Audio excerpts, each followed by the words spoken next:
Just want to jump on here and give you a quick video. What I want to talk about, we did the video on the pre-planning your trips. Well, this goes a little further in the pre-planning, and it's talking about the reloads. So what I wanted to touch on was I done a reload out of Nashville heading back up to pick up the campers that I have now. So there was two options I was looking at, and I'll put a picture of it here.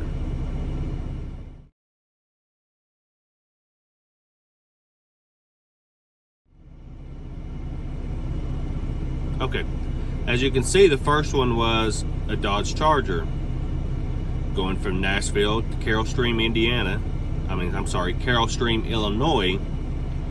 It was paying $1.16 a mile, $600 total. Second option was the 4Runner, paying 89 cents a mile, or $400 total. Okay, so what I want to say is don't get wrapped up in just, man, because $1.19 a mile for one car is phenomenal. When you're doing a reload back up, that's great. I mean, you think, crap, I'm getting paid $1.19 a mile to drive back up to get my campers. But there's a couple things you have to look at when you look at those cars. So when you're searching your cars and you're looking, one, you want to try to make the most money you can make, but two, you have logistically, it has to make sense too. So from Nashville to Niles, Michigan with the 4Runner takes you up, then you get on 31, it takes you to South Bend, and then it was about 15 minutes north of South Bend. So then if you drop there in Niles, Michigan, you come back down to right below South Bend, you get on 20 and you go over and you're in Goshen. So about 35 to 40 minutes, and not, I think it was like 30 miles or something, you're back in Goshen. Okay, so now the Carroll Stream, Illinois one, you come up to Indiana, get on 94, you go over through Chicago, you go through Chicago, and then you go north. It was about 2.5 hours past Goshen. So you would drop the car and you would come the 2.5 hours back to Goshen. Now these cars don't pay tolls, so you have to pay the tolls through Chicago and you have to pay the tolls to get back. So which vehicle did I choose? I chose the 4Runner because logistically it made more sense. Yes, the Dodge Charger paid more money, but I'm going 2.5 hours over there and 2.5 hours back. Plus I'm paying tolls and I'm paying fuel on that round trip. So I looked at the two. I chose the 4Runner because, like I said, logistically it made sense.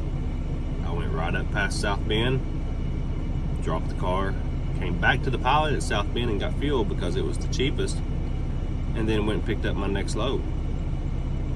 And I lost minimal amount of time because I would have came up to 20 and went over anyway. So literally less than an hour of my time out of the way to go drop that car in Michigan and come back and get my campers is where I was looking at over 5 hours.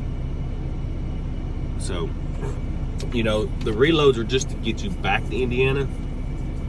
So once they're taking you 5-6 hours out of the way, it's actually costing you money because you're trying to get as close and back to Indiana as fast as you can, because that's where your money is. Your money is on those outbound campers. So things like that take you way out of the way is, not beneficial to you.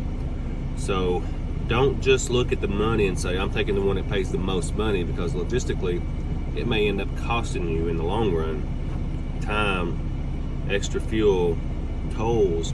Once you get up around Chicago, especially if you hit like 294, things like that, it gets expensive. So those are two things you've got to look at on those reloads. So we're headed down to Texas right now. We've already got a reload lined up out of Texas that's coming all the way back to Knoxville, which is about 45 minutes from the house, because we've got to get a reset in. So we're going to go home. So we got a reload taking us home. We're going to get our reset in, and then we will head back to Knoxville, up 75, drop this reload off, and over the weekend I'll be looking for something that I can reload out of Knoxville back up north. So, but just make sure you don't always just grab the money. Remember, pre-planning those trips, check the weather, check your routes.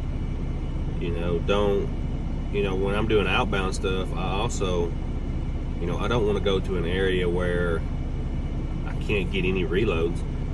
If I go somewhere and then I have to drive, 2, 3, 4 hours backtracking to find a reload, that's not good. So all these things in, your outbounds, work in with your reloads, make your reloads work for you. Don't work for them. If you work for them, you're going to lose money. So make them work for you,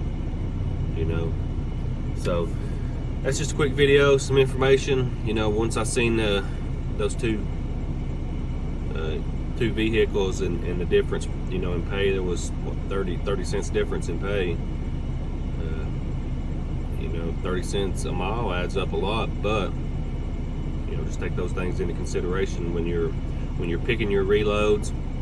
And also another thing, when I was looking at these vehicles down here in Texas, I'm picking up a Chevy 1500. Well, there was a Chevy 3500 that paid $100 more going basically the same location, same place. But I took the 1500, and the reason I did that, one, is I'm gonna burn less fuel back to Tennessee. Two, I don't know if the 3500 was a dually or not, and just even if it's a standard 3500, that's less weight on my truck, less wear and tear on my truck, less my truck has to work. So I'll sacrifice the $100 to save the fuel and the wear and tear and everything on my truck, because you got to think long term. When I was doing Hotshot, I only played it at 38,000, and everybody's like, "Oh, you could have played it at 46 or 50,000. You could have done more weight." I didn't want to do more weight. I was happy with the weight I was doing. I could legally scale 18,000 pounds, and that's more than enough on a dually and a 40-foot flatbed trailer. All those guys that go over that, all they're doing is just working their equipment to death. So yeah, you might make some more money, you might make a little more money, but don't work your equipment to death. So, well, I feel like I'm just rambling now, guys. I just wanted to get a quick video out here for you guys and share a little information that hopefully helps somebody once they're booking some reloads. They know what they're looking for and what not to look for, and don't always, just don't chase the money. Sometimes the money's good, but don't always just chase the money. So, but hope you guys are doing great, and it's been great interacting and getting all your feedback and having conversations with you guys. I've really enjoyed it. It's been, the channel has took off and been better than anything I could have ever imagined, and I owe it all to you guys, and I greatly appreciate it. Until the next one, I'll catch you later.